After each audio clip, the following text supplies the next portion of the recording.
로마서 8장 1절에서 11절까지입니다. 그러므로 이제 그리스도 예수 안에 있는 자에게는 결코 정죄함이 없나니 이는 그리스도 예수 안에 있는 생명의 성령의 법이 죄와 사망의 법에서 너를 해방하였습니다.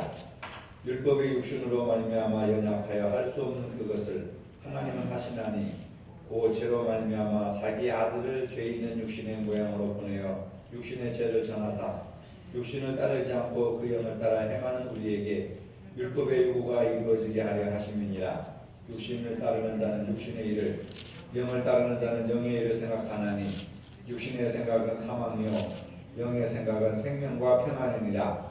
육신의 생각은 하나님과 원수가 되나니 이는 하나님의 법에 굴복하지 않을 뿐 아니라 할 수도 없습니다. 육신에 있는 자들은 하나님을 기쁘시게 할 수 없느니라. 만일 너희 속에 하나님의 영이 거하시면 너희가 육신에 있지 아니하고 영에 있나니 누구든지 그리스도의 영이 없으면 그리스도의 사람이 아니라. 또 그리스도께서 너희 안에 계시면 몸은 죄로 말미암아 죽은 것이나 영은 의로 말미암아 살아있는 것이니라. 예수를 죽은 자 가운데서 살리신 이의 영이 너희 안에 거하시면 그리스도 예수를 죽은 자 가운데서 살리신 이가 너희 안에 거하시면 그의 영으로 말미암아 너희 죽을 몸도 살리시리라. 아멘. 성령 안에서 사는 삶. 성령 안에서 사는 삶. 우리가 신구약을 크게 이렇게 나눌 수 있습니다. 구약은 율법, 신약은 복음. 그런데 율법에서 복음으로 건너오는 과정이 있죠. 그것이 바로 예수 그리스도가 다리가 되어준 겁니다. 그래서 구약은 율법, 옛 언약, 옛사람, 옛 영토. 반면에 신약은 새로운 사람, 새 사람, 새 영토, 새 복음, 새 계명. 그 구약과 신약의 이 중간 위치에 예수 그리스도가 다리가 되어가지고 예수 그리스도와 연합해야 새로운 삶을 살게 된다 하는 것이 이 로마서의 핵심적인 주제입니다. 그래서 예수 그리스도 안에 새 영역이라고 하는 것은 예수 그리스도가 계시고 생명이 있고 성령이 있는 겁니다. 구약에는 율법을 잘 지키고 할례만 잘 행하고 제사만 잘 지내면 의로워진다고 생각을 하고 아브라함의 자손으로 태어난 유대인이라고 하는 것 자체로 그들은 대단한 우월감을 가지고 있었죠. 아브라함의 자손으로 태어나면 모두가 다 의로워진다. 그런데 그것에 반해서 바울은 믿음으로 의로워지는 것이지 할례를 받고 율법을 행함으로 의로워지는 것은 아니다. 그래서 오직 의인은 믿음으로 말미암아 살리라과 같으니라 하는 바울 서신, 특별히 로마서의 핵심 주제가 믿음으로 이신칭이라고 하는, 이신칭이 믿음으로 의로워진다. 그러니까 순종하지 않고 예수 안 믿어도 의로워진다 그 얘기가 아니고 오직 의인은 믿음으로 산다. 할례가 중요한 것이 아니고 동물제사가 중요한 것이 아니고 오직 그분 십자가에 못 박혀 죽으신 예수 그리스도를 믿어야 산다는 거죠. 근데 그 믿어야 산다고 하는 그 말 배경에는 구약의 유대인들의 잘못된 신앙을 비판하는 겁니다. 그들은 믿지 않습니다. 믿지 않아도 아브라함의 자손으로 태어나고 태어난 지 8일 만에 할례를 행하고 동물 제사를 드림으로써 의로워진다. 특히 할례를 행함으로써 의로워진다라고 생각을 했기 때문에 예수님은 할례가 중요한 것이 아니라 믿음이다. 이걸 계속해서 강조하는 것을 보게 됩니다. 그래서 이제 그리스도 예수 안에 있는 자에게는 결코 정죄함이 없다. 여러분 믿습니까? 예수 그리스도 안에 있는 자에게, 우리는 다 예수 안에 있는 자녀들이잖아요. 그러니까 정죄함이 없다. 이제는 구원의 역사, 새 시대를 가리키는 겁니다. 예수님이 땅에 오심으로써 구원의 새 역사를 가지고 오고 구원의 새 시대를 가지고 오는데 우리는 죄로 말미암아 죽을 수밖에 없는 그런 운명이지만은 예수 그리스도 안에서 우리가 구원을 누리고 있는 겁니다. 그러니까 구원은 죽어서 받는 것이 아니라 지금 내가 예수 그리스도를 구주로 영접하면 내 안에 구원이 이루어진 거예요. 아시겠습니까? 삭개오의 뽕나무에서 내려와라 하고 내려왔잖아요. 너희 집에 가서 유하자 하고 삭개오 손을 붙들고 예수님이 삭개오의 집에 가면서 뭐라고 말씀하셨냐면, 오늘 이 집이 구원이 이르렀도다. 오늘 이 사람도 아브라함의 자손이로다. 그러니까 예수님을 영접하는 그 순간에 구원이 이루어지는 겁니다. 그리고 그 구원을 누리면서 살아가는 거예요. 죽을 때까지 이제는 구원받았으니까 아무것도 할 필요가 없다, 그게 아니고, 구원을 받았으면 이제는 구원을 누리는데, 그 구원을 누리는 것이 뭐냐면 성령의 인도를 따라 살아가는 겁니다. 오늘 그것을 얘기하는 거예요.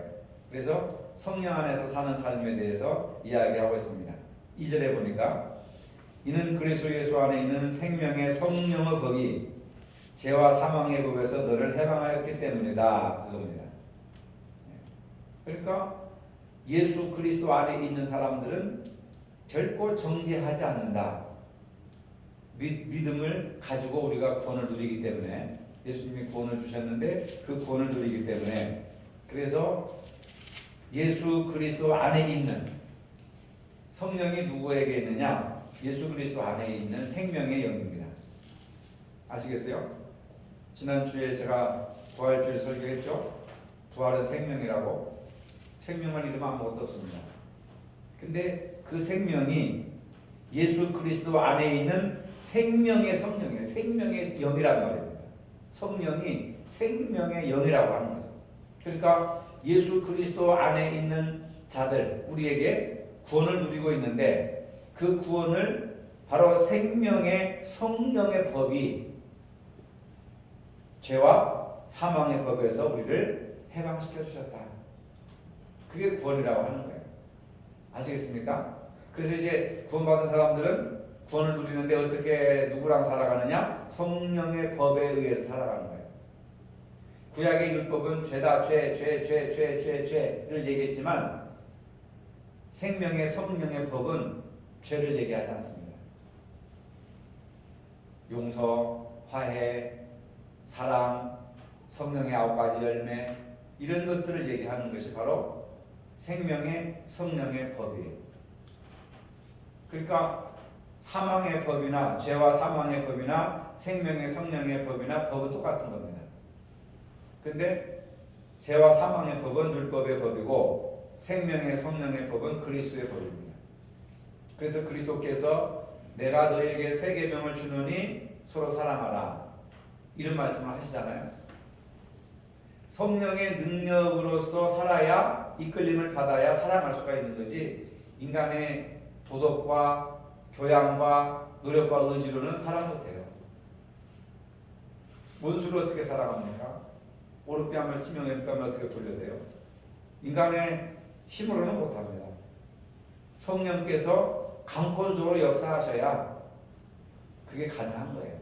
그러니까 우리는 어떻게 살아야 됩니까? 이제는 생명의 성령의 법이 나를 죄 가운데서 해방시켜 주셨기 때문에 그 성령의 법을 따라서, 성령의 법의 인도를 따라서 살아가는 것, 그게 바로 구원을 누리는 것이고 구원받는 삶을 살아가는 것입니다. 성령의 9가지 열매 있잖아요.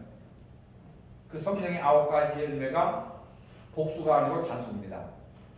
9가지인데 왜 그러냐면 한 인격체 속에서 그 9가지 열매가 한 나무의 열매로 나타나는 거예요. 동시에 나타나기 때문에. 그래서 율법이 육신으로 말미암아 연약하여 할 수 없는 그것을 하나님은 하시나니 그 죄로 말미암아 자기 아들을 죄 있는 육신의 모양으로 보내어 육신의 죄를 정하사 육신을 따르지 않고 그 영을 따라 행하는 우리에게 율법의 요구가 이루어지게 하려 하심이니라. 결국 예수님이 육체가 십자가에 깨져서 육체가 죽음으로써 죄의 모양을 다 정하셔서 모든 인간들의 육체의 죄를 예수님에게 다 덮어 씌워서, 쉽게 말하자면 예수님에게 다 덮어 씌워서 예수님이 대신 죄값을 지불하시고 죽으심으로 말미암아 우리는 더 이상 그 죄로 말미암아 우리가 멸망을 당하지는 않는다. 얼마나 큰 은혜요, 그게. 얼마나 놀라운 은혜입니까? 그렇기 때문에 이제 예수를 믿는 자는 5절에 보니까 육신을 따르는 자는 육신의 일을 생각하고 영을 따르는 자는 영의 일을 생각한다. 성령의 법을 따라 살아가는 사람은 영에 속한 사람이고 육체의 욕구와 육체의 갈망을 따라가는 사람은 육에 속한 사람이고 육에 속한 사람은 절대로 구원받을 수가 없습니다. 왜? 우리가 과거에 육에 속했었는데 예수님이 나의 육의 모든 죄를 예수님이 육으로 짊어지셔서 깨어지고 죽으셨기 때문에 이제는 육의 모든 죄가 다 없어진 거예요. 그런데도 아직까지도 그 십자가의 은혜를 깨닫지 못하고 육신으로 되돌아가 버린다면 예수님의 십자가와는 아무 상관이 없기 때문에 그 사람들은 육에 속한 사람들입니다. 그러니까 유대인들은 할례만 받으면 된다. 할례만 받으면. 그래서 고린도 교회에서도 보면은 그 문제가 심각하게 대두가 돼가지고 교회가 분열되잖아요. 유대인들 개종한 유대인들이 고린도 교회 교인들을 반을 차지하고 할례도 모르고 아무것도 율법도 모르는 이방인들이 전도되어서 교회의 3분의 1 반제를 차지하고 교인들끼리 맨날 싸우는 겁니다. 유대인들은 이방인들에게 율법도 모르고 할례도 모르는 족속들, 저들이 무슨 구원이 있다고 하겠느냐. 이방인들을 막 그렇게 무시하고 갈등을 일으키고 교회 안에서 이방인들은 또 할례가 무슨 대다수냐. 믿음으로 구원받는 것이 할례로 구원받는 게 아니다. 너희들은 헛된 것을 추구한다. 그래가지고 맨날 싸우는 겁니다. 고린도 교회가 맨날 그것 때문에 싸우는 거예요. 그러니까 바울이 딱 중재 나서잖아요. 할례는 아무것도 아니다. 오직 예수 그리스도를 믿음으로 말미암아 구원받는다. 그래서 로마서를 쓰게 된 겁니다. 그러니까 육신의 생각은 사망이요 영의 생각은 생명과 평안이니라. 성령의 새로운 법, 성령의 법을 따라 살아가는 사람이 결국은 영에 속한 사람이고 생명과 평안을 얻게 된다 하는 겁니다. 육신의 생각은 하나님과 원수가 된다. 무서운 얘기잖아요. 육신의 생각은 하나님과 원수가 되나니 이는 하나님의 법에 굴복하지 아니할 뿐 아니라 할 수도 없다. 육신의 생각으로는 안 된다는 거예요. 왜? 죄의 본성이라고 하는 게 있잖아요. 우리는 이미 아담이 지은 죄의 속성을 가지고 있기 때문에 육신의 생각으로는 하나님과 원수가 되고 하나님의 말씀에 순종하지를 못한다는 거예요. 근본적으로 우리가 죄인이기 때문에. 여러분 돼지 어떤 사람들 보면 돼지를 애완동물로 키우더라고 집안에서. 뭐 별 꽃단장을 다 해요. 향수도 뿌리고. 근데 아무리 비싼 향수를 뿌리고 파머 칼라를 하고 이쁘게 색상을 꾸며놔도 돼지는 시궁창이 더 좋습니다. 그렇죠? 침대 위에 사는 것보다 돼지는 시궁창을 더 좋아해요. 왜 그렇습니까? 그 돼지의 본성이에요, 그게. 그렇죠? 그 사람은 뭐예요? 사람은 시궁창 안 가요. 깨끗한 데를 좋아하죠. 그게 인간의 본성이라고 하는 겁니다. 그러니까 죄를 지은 인간의 본성은 자꾸 죄를 따라갈 수밖에 없는 거예요. 돼지가 아무리 좋은 침대에서 너는 돼지지만은 너는 다른 돼지와 달라. 너는 사람하고 살아야 돼. 사람이 먹는 걸 먹고 사람처럼 고귀하게 기품 있게 살아야 돼. 하는데 돼지는 시궁창이 편하고 아이고 좋다. 여기가 내 집이다. 거기서 편안함을 누리는 거예요. 마찬가지로 육의 생각에 속한 사람들은 하나님을 기쁘시게 할 수 없어요. 그리고 하나님의 말씀에 순종할 수 없어요. 죄 짓는 것이 행복한 거예요. 그게. 얼마나 악합니까? 세상 사람들을 보면. 오늘 잠깐 뉴스를 보니까 대만에서 정신 이상한 사람이 뭐 어린 아이 목을 잘라서 참수시켜 주겠다면서요, 길가에. 아이고, 그거 뭐 저게 사람이야, 짐승이야, 저게. 어떻게 사람 목을 자를 수 있어요? IS는 몰라도 그 사람들은 그렇게 많이 하니까.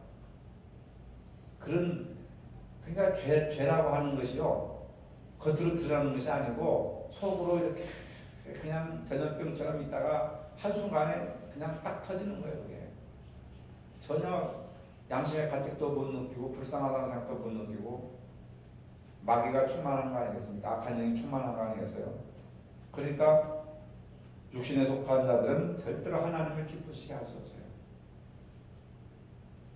하나님은 우리가 십자가를 짊어지고 골고다 언덕에 가서 죽는 걸 원하시는 거잖아요.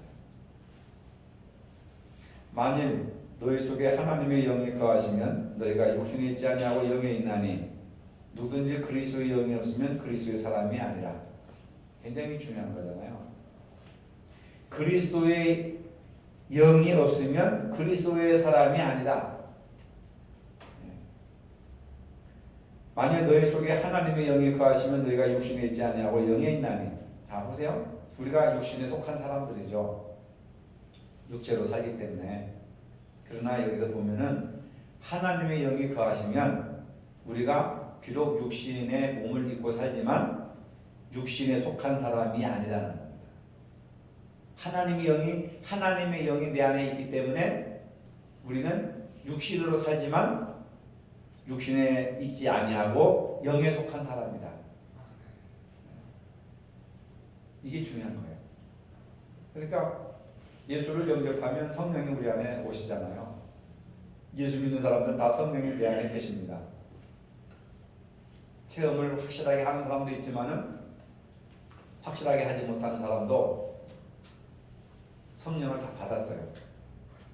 바울이 이야기하는 거에 의하면 누구든지 그리스도를 주라 하지 않고서는 성령을 받은 적이 없다. 그러니까 예수님이 주여, 예수님이 주님이십니다 라고 인정을 하는 것이 성령이 있다는 거예요. 아, 예수님이 주님이시야, 나의 주인이시야 라고 인정하는 것은 성령이 우리 안에 있다는 증거라는 겁니다. 바울의 말에 의하면. 그러니까 주의 영, 성령이 우리 안에 있기 때문에 우리는 육신을 가지고 살지만 뭐예요? 육에 있지 아니하고 영에 속한 사람이다. 영에 속한 사람이다. 누구든지 그리스도의 영이 없으면 그리스도의 사람이 아니라. 그러니까 예수 믿는 사람은 예수의 영이 있어야 돼요. 생선, 불교의 책에 보면은 생선을 싼 종이는 생선 냄새가 난다. 그게 무슨 말이에요? 그게 당연한 거 아니에요? 근데 그 말 속에는 깊은 진리가 있어요. 생선을 싼 종이는 생선 비린내가 난다. 그 말은 뭐냐면 불교 신자는 불교의 냄새가 나고 기독교 신자는 기독교 신자의 냄새가 나야 된다는 거예요. 우리 예수 믿는 사람은 예수님의 냄새가 나야 된다. 생선을 종에다 쌌는데 생선 종이 비린내가 안 난다. 이런 문제가 있는 거죠. 우리가 예수님을 모시고 예수님께 예배드리며 살아가는데 예수님의 향기나 예수님의 성품이나 예수님의 모습들이 안 나타난다면 이건 심각한 문제가 되는 거죠. 그렇죠? 바로 그런 거예요. 누구든지 그리스도의 영이 없으면 그리스도의 사람이 아니다. 여러분들 그리스도의 사람이에요, 아니에요? 네, 그리스도의 영이 있으니까. 이런 얘기 하면 나는 성령을 못 받았어요. 나 언제 받았는지도 모르겠어요. 체험도 없어요. 근데 성경에 의하면 성령을 받았으니까 예수를 믿는 거죠. 믿게 하는, 여러분들이 교회에 나오게 하는 그 힘도 성령의 힘이라는 거예요. 찬송 부르고 성경 읽고 기도하고 헌금하고 구제하고 선교하고 사랑하는 거, 이 모든 것이 성령의 감동에 의해서 하는 거라 그 말이에요. 여러분 수요일날 교회 나온다는 게 이게 쉬운 일이에요? 쉬운 일이 아니죠. 성령의 감동이 아니고 성령의 인도가 아니면 어렵습니다. 불가능할 정도죠. 근데 여러분들은 놀랍게도 성령의 인도를 받아서 이 자리에 온 거예요. 그리고 우리가 이 땅에 살다가 성령의 인도를 받아서 또 천국에 가는 거예요. 성령이 우리를 이끌어 가신단 말이에요. 그러니까 예수 그리스도의 생명을 가진 사람들은 생명의 영인 성령의 인도를 따라서 회개도요, 성령이 주어져야 회개 기도도 하는 것이고 그러는 것이지, 사랑, 구제, 선교 이 모든 것도 하나님의 영, 성령의 감동에 의해서 되어지는 것이죠. 인간은 근본적으로 죄의 본성을 가지고 있기 때문에 사촌이 땅을 사면 배가 아프고 남이 잘 되는 거 보면 배가 아픈 사람들이 우리 인간이에요. 믿는 사람이나 안 믿는 사람이나. 그러나 성령의 감동을 받는 사람들은 기뻐해주고 즐거워해주고 같이 울어주고 같이 염려해주고 걱정해주고, 그게 성령의 감동. 여러분, 머리만 냉철하게 가지면 사람이 냉정하잖아요. 가슴이 뜨거워야 돼요. 그렇죠? 머리는 차가워야 되고 가슴은 뜨거워야 돼요. 이게 모순된 것 같지만은 냉철함이 있어야 되고 뜨거움이 있어야 돼요. 너무 냉철하다 보면은 이성주의자가 되어버립니다. 나중에 불신자로 나가버려요. 그러나 또 너무 머리는 냉철하지 못하고 가슴만 뜨거우면 광신주의자가 되어버리는, 광신도가 되어버리는. 집도 처자식도 다 버리고 막 기도는 가서 살아가는 사람들, 사는 사람들 있잖아요. 그러니까 은혜와 진리가 같이 가야 돼요. 은혜와 진리가 같이 가야 된다니까요. 수레바퀴가 두 개의 바퀴로 이렇게 균형을 이루고 가듯이 어느 한쪽만 주장하고 한쪽만 강조하다 보면 수레바퀴가 하나로만 돌아가니까 맨날 그 자리에 뺑뺑뺑뺑뺑 돌아버려요. 그러니까 우리는 말씀과 기도, 은혜와 진리. 하나님은 영이시니 예비하는 자가 영과 성령과 진리로 예비할지니라. 성령과 진리 두 바퀴가 있어가지고 이게 균형을 잡는 겁니다. 그러니까 책 같은 경우도 자기가 좋아하는 쪽만 좋아하다 보면요, 편견에 쌓여요. 그 반대의 책도 읽어야 돼요. 진보적인 어떤 경제책을 읽는다면 보수적인 사람들이 쓴 경제서적도 읽어야 돼요. 그래야 이 균형 잡힌 시각을 가질 수가 있죠. 그렇지 않으면은 굉장히 독선에 빠져버립니다. 자기 주장이 최고예요. 우리나라 지금 나타나잖아요. 진보와 보수가 지금 대립이 되어 있잖아요. 지금은 그래도 온순하지만 조금만 한 40년, 50년 이렇게 역사를 보면은 서로 총 들고 죽였잖아요. 신탁 통치를 찬성하는 쪽과 반대하는 쪽 서로 나뉘어가지고 우익, 좌익 해가지고 서로 죽이지 않았습니까? 친구를 죽이고. 그 손양호 목사님 아들도 죽이지 않았어요. 같은 학생들이, 같은 클래스에서 공부하는 학생들이. 기독교는 미국에서 가지고 온 종교고 미국은 세계를 지배하는 제국주의고, 그 미국의 사상이 우리 그 한국의 어떤 고유한 민족주의 사상을 말살한다. 기독교인들은 전부 미국의 앞잡이다. 다 죽이는 거예요. 특히 공산주의가 기독교를 그렇게 말살시키는 게 바로 자기들은 그게 애국이라고 생각하는 겁니다. 기독교는 서양 종교고 제국주의 앞잡이고. 그런 쪽으로만 보면은 완전히 막 그런 이상한 사람들이 되잖아요. 그렇지 않은 쪽도 봐야 돼요. 기독교가 우리나라에 들어와가지고 얼마나 좋은 일을 많이 했습니까? 학교 세웠죠. 병원 세웠죠. 그렇죠? 네. 학교, 뭐 연세대, 배제대, 뭐 이화여대 전부 이게 선교사들이 들어와가지고 한국의 발전을 위해서, 계몽 사상을 위해서 학교 세운 거예요. 제일 먼저 들어와서 학교 세우고 병원 세우고 교회 세우고 이게 뭐 나쁜 겁니까? 우리나라에 얼마나 지대한 영향을 많이 펼쳤어요. 물론 부정적인 부분도 있죠. 왜 없겠습니까? 사람들이 하는 일이기 때문에. 아무리 열심히 올바른 정신을 가지고 해도 비판을 하려면 또 비판이 되잖아요. 그러나 긍정적으로 보면은 기독교가 우리 한국 사회에 끼친 영향은 엄청난 거예요. 교회가 한국 사회 지금 와서는 교회가 이렇게 좀 꼬리를 내리고 이렇게 좀 위축되어 있지만은 옛날 보세요. 33명의 독립 선언문을 작성한 33명의 그 대표들 30명 이상이 30명인가 전부 기독교 신자입니다. 한용운이가 불교 신자 하나 있고요. 천주교는 없고 우리 개신교 신자들입니다. 대단한 거죠, 여러분. 그래서 독립을 이루어온 거잖아요, 우리나라가. 그러니까 여러분들이 늘 볼 때에 이 균형 잡힌 시각, 성령과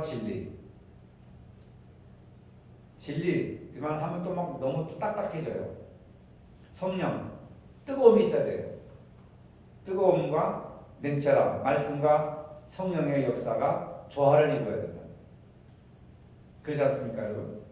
육에 속하기만 하면은 아무것도 할 수가 없어요. 그러니까 우리는 현실적으로 육에 속한 사람이지만 영적으로는 영에 속한 사람이잖아요. 이게 조화를 이루어야 된다는 거예요. 그러나 중요한 것은 뭐냐면 영이 육을 이겨서 영이 육을 끌어나가야 된다는 거예요.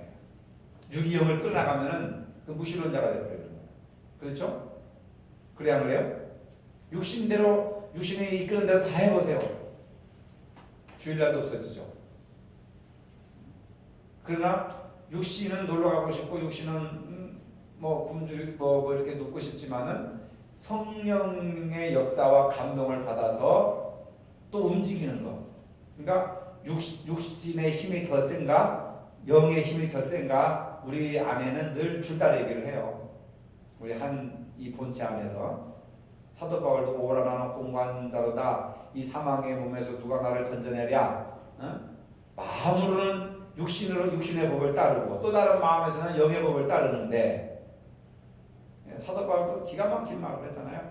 내 하나에 그게 뭐 철학적인 용어 서브스탄스라고 하는데 실제 본체라고 하는데 물론 이제 신학적인 용어도 그렇게 써요. 삼일체를 설명할 때 서브스탄스, 본체, 본질. 우리 이 인간의 이 본체 속에 선과 악이 다 들어있단 말이에요. 선과 악이 늘 줄다림질을 한다는 겁니다. 육신의 생각이 어떤 때는 더 세게 끌고 갈 수도 있고 그걸 따라가는 거죠. 어떤 때는 또 영의 생각이 우리를 더 세게 끌고 가면 막 거룩해지는 거고 부흥회 같은 데 참석하면 얼마나 거룩해집니까?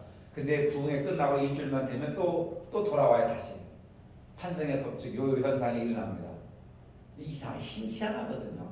육성이라는 게요. 이게 가만히 있는 게 아니에요. 영성으로 막 충만했다 그러면 이리 와 하고 끌어당겨요. 이렇게 나랑 같이 비슷하게 가자. 그러니까 우리가 늘 성령 충만해야 된다는 얘기가 바로 그런 거예요. 말씀과 기도로 거룩하여지느니라. 여러분들 하루에 얼마나 성경을 많이 읽으십니까? 중세시대 때는 지금도 수도원 같은 데 가보면요. 아무것도 안 하고 성경을 저렇게 이제 돌아가면서 읽어요. 이렇게. 그 자체가 예배예요. 성경을 돌아가면서 읽고 그 다음에서 그 읽은 성경에 대해서 어떤 감동이 왔다, 깨달음이 있다 그러면 자기가 고백을 하는 거예요. 돌아갑니다. 그게 예배입니다. 우리는 성경을 너무 그냥 무시해버리는 경향이잖아요. 성경을 깊이 읽어보면은 다른 건 재미가 없어요. 그래서 다윗이 꿀과 송이꿀보다 더 달고 달콤한 말씀이다. 저는 처음에 그 말이 무슨 말인지 실감이 안 났어요. 성경 무슨 딱딱하고 지루하고 졸리고 재미도 하나도 없고 그게 무슨 예? 꿀과 송이꿀보다 더 달고 오묘한 말씀인가 다윗이 너무 지나치게 표현을 했다 생각을 했는데 나중에 성경을 반복해서 읽고 깊이 읽다 보니까 재미가 있어. 재미가 나. 그래서 너무 재미있고 너무 즐겁고 너무 뭡니까 막 기쁨이 오는 거죠. 말씀을 읽으면서 향내가 나요. 향내가. 여러분 이런 말은 여러분이 이해를 못하실 거야. 성경을 읽을 때 성경 속에서 향내가 난다. 그럼 또 향수 무슨 향수 써요? 프랑스제 써요? 독일제 써요? 그게 아니고 말씀을 깊이 읽다 보면 이 말씀 속에서 향내가 나더라고. 향내가. 그래서 언젠가는 목사님 몸에서 향수 냄새가 오래전에요. 향수 냄새, 저는 그때 향수를 쓰지도 않았었는데 향수 냄새가 난다고. 무슨 향인지 이건 신비한 거라고. 어떤 권사님들이 막 그렇게 말씀하시더라고. 성경에서 우러나온 향수, 향기라는 냄새라고. 웃으면서 얘기했는데 직접 맡을 수가 있죠. 읽어보면 이렇게. 뭐 이 종이에서 무슨 냄새가 나겠습니까? 그런 종이에서 우러나오는 그 향기가 아니라 말씀 속에서. 요새는 이제 이 성경을 읽는다든지 책을 읽으면은 전에는 내 입장에서만 읽었는데 이제는 그 시각이 바뀌더라고요. 책을 쓴 사람. 로마서를 읽으면 바울이 된 입장이에요. 내가 바울의 입장에서 책을 읽어요. 바울의 입장에서. 어떤 이런 글을 쓸 때 바울이 어떤 심정이었을까? 바울의 마음이 읽혀져요. 내가 바울이 된 착각이 들 정도로 바울의 입장에서 책을 읽더라고요. 전에는 이게 무슨 내용일까? 이게 무슨 뜻일까? 사전 찾아가면서 주소 찾아가면서 내용 파악하기에 이렇게 열심히 했는데 이제는 나이가 들면서 그러는지 저자 입장, 이 책을 쓴 저자 입장에서 책을 읽게 되더라고요. 발전된 거죠. 전에는 내가 독자고 내 입장에서 성경을 읽었는데 그 차원이 지나니까 이제는 예수님의 마음, 복음서를 읽을 때는 예수님의 마음이 되어버리는 거예요. 예수님의 마음이 되어서 책을 읽고 성경을 읽고 로마서 같은 경우는 바울의 마음으로 성경이 읽혀지더라고요. 그러면 내 입장에서 독자, 제2의 독자인 내 입장에서 읽었을 때와 저자 입장에서 읽었을 때는 차이가 달라요. 마치 공사를 하는데 하루 인건비 일당 받고 공사를 하는 거하고 주인이 직접 공사를 하는 거하고 달라요. 주인의 마음과 종의 마음은 다릅니다. 그렇죠? 달라요. 똑같은 못질을 해도요. 주인의 마음은요. 사랑의 마음으로 못질을 해요. 근데 종의 마음은 이거 하루빨리 일을 하고 해가지고 집에 가야겠다. 일당 주니까 그거예요. 싹군이란 말이죠. 그렇게 여러분들이 성경을 읽을 때도 주인의 마음으로 아시겠어요? 주인의 마음. 이게 이렇게 이해가 돼야 되는데 제가 너무 제 이야기만 해서 이해를 못 하시겠는데 하여튼 주인의 마음으로 성경을 읽으면 주님의 마음이 읽혀지고 하나님의 마음이 읽혀지고 바울의 마음이 읽혀지더라고요. 제 고백이에요. 그러면 더 성경을 깊이 읽을 수가 있고 전체적인 것을 볼 수가 있고 왜냐하면 내 입장에서 읽으면 내가 필요한 부분만 갖는 거예요. 내가 필요한 부분만. 나한테 위로가 되는 말만 아멘 하죠. 회개하라 천국에 갖고 왔느니라 이런 말에는 무슨 내가 묻혀졌어? 회개하게? 이런 식으로 성경을 선별을 해버린단 말이에요. 우리 입장에서 읽어보면 30배, 60배, 100배 축복을 받으리라 아멘 하잖아요. 근데 가서 너도 이와 같이 하라 그러면 나는 못하지. 선별을 해버려요. 우리 입장에서 성경을 읽으면은. 근데 주인의 입장에서 하나님의 입장에서 예수님의 입장에서 성경을 읽으면은 그게 다 들어오더라니까요. 다 은혜스럽더라니까요. 무슨 얘기지? 여러분들 깊이 생각을 하시고 성경을 읽으실 때 한번 시도해 보세요. 하나님이 나에게 무슨 말씀을 하시는가를 떠나서 하나님이 왜 이런 말씀을 나한테 하시는가? 하나님이 나에게 무슨 말씀을 하시는가? 저도 처음에는 그렇게 읽었지만 이제는 하나님께서 왜 나에게 이런 말씀을 주시는가? 하나님께서 왜 이런 말씀을 하시는가 나한테? 그러면 내 입장에서 보는 것이 아니라 하나님 입장에서 보게 된단 말이에요. 그러면 성경을 더 넓게 깊게 오묘하게 볼 수가 있단 말이에요. 주인의 입장에서. 그런 부분으로 로마서가 제일 어렵지만 반복해서 읽고 이렇게 이야기를 듣고 읽으면 여러분들에게 굉장히 로마서를 읽는데 도움이 많이 되고 쉽게 읽을 수가 있겠다 하는 그런 말씀을 드립니다. 걸어가신 주님 은혜와 사랑을 감사합니다. 육에 속한 저희들이 될 것이 아니라 영에 속한 저희들이 되게 해주시고 하나님의 영이 없이 그리스도의 영이 없이는 그리스도의 사람이 아니라고 단호하게 말씀하고 있습니다.